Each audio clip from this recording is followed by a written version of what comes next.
Hi friends, నేను మీ శ్రవంతిని. So ఈ రోజు అయితే చిత్రాన్నం ఎలా తయారు చేసుకోవాలో చూపించబోతున్నాను. సో స్టార్ట్ చేద్దామా. ఫస్ట్ టైం మన ఛానల్ చూస్తున్న వారు లైక్ చేయండి, షేర్ చేయండి అండ్ కామెంట్ చేయండి, సబ్స్క్రైబ్ అవ్వండి అండ్ బెల్ ఐకాన్ని ప్రెస్ చేయండి. బెల్ ఐకాన్ ప్రెస్ చేసినప్పుడు ఆల్ అనే ఆప్షన్ వస్తుంది. సో దాన్ని ప్రెస్ చేయడం వల్ల నా లేటెస్ట్ వీడియోస్ మీ మొబైల్కి వస్తుందండి. సో స్టార్ట్ చేద్దామా ఎలా తయారు చేసుకోవాలో.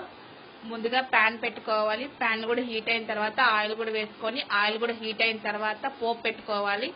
పోపు పెట్టుకున్న తర్వాత రెడ్ చిల్లీ వేసుకొని కొంచెం ఫ్రై చేసుకోవాలి. తర్వాత పల్లీలు అండ్ కాజు వేసుకొని కొద్దిసేపు ఒక 2 minutes ఫ్రై చేసుకోవాలండి. ఒక 2 minutes ఫ్రై చేసుకొని కర్రీ లీవ్స్ కూడా వేసుకోవాలి. సో కర్రీ లీవ్స్ కూడా వేసుకొని ఫ్రై చేసుకోవాలి. కొంచెం ఎల్లో కూడా వేసుకోవాలి. 1 స్పూను ఎల్లో వేసుకొని బాగా మిక్స్ చేసుకోవాలి. తర్వాత రైస్ బాయిల్ చేసుకుంటాం కదా, సో దాన్ని అయితే సర్వింగ్ బౌల్లో తీసుకొని ఒక ప్యాన్లో తీసుకొని ఇలా ఆయిల్తో మనం బాగా మిక్స్ చేసుకోవాలి. సో అలా ఆయిల్ వేసుకోవడం వల్ల షైనీగా ఉంటుంది. అన్నం 2-3 days దాకా చెడిపోకుండా ఉంటుంది. ఎందుకంటే ఆయిల్ వేసినప్పుడు అన్నం కొంచెం గట్టిగా ఉంటుందండి. సో నేను నిమ్మరసం కూడా తీసుకున్నాను. నిమ్మరసంలో కూడా సాల్ట్ వేసుకొని డైరెక్ట్గా వేసేసుకున్నాను.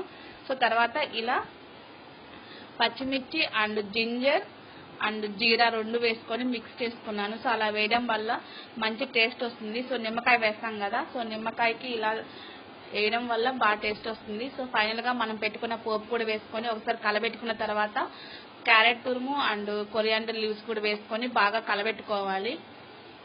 సో అలా బాగా కలబెట్టుకుంటూ ఉండాలి, బాగా టేస్ట్ వస్తుంది. సో సాల్ట్ సరిపోతే యాడ్ చేసుకోండి ఇంకా. సో నేనైతే సాల్ట్ మొత్తం ఒకేసారి లెమన్ జ్యూస్లో వేసుకున్నాను. సో ఇలా నీట్గా కలబెట్టుకోవాలి.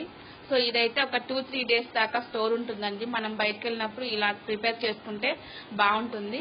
సో అలాంటి బయటకు వెళ్ళినప్పుడు ఇలా ప్రిపేర్ చేసుకోవాలంటే క్యారెట్ తురుము అవాయిడ్ చేయండి. ఎందుకంటే క్యారెట్ తురుము వేయడం వల్ల చెడిపోతుంది. సో రెగ్యులర్గా చేసుకునే పని అయితే ఇలా చేసుకుంటే చాలా టేస్టీగా ఉంటుంది. సో ఎంతో టేస్టీగా ఉండే చిత్రాన్నం అయితే రెడీ అయిపోయింది. Thanks for watching.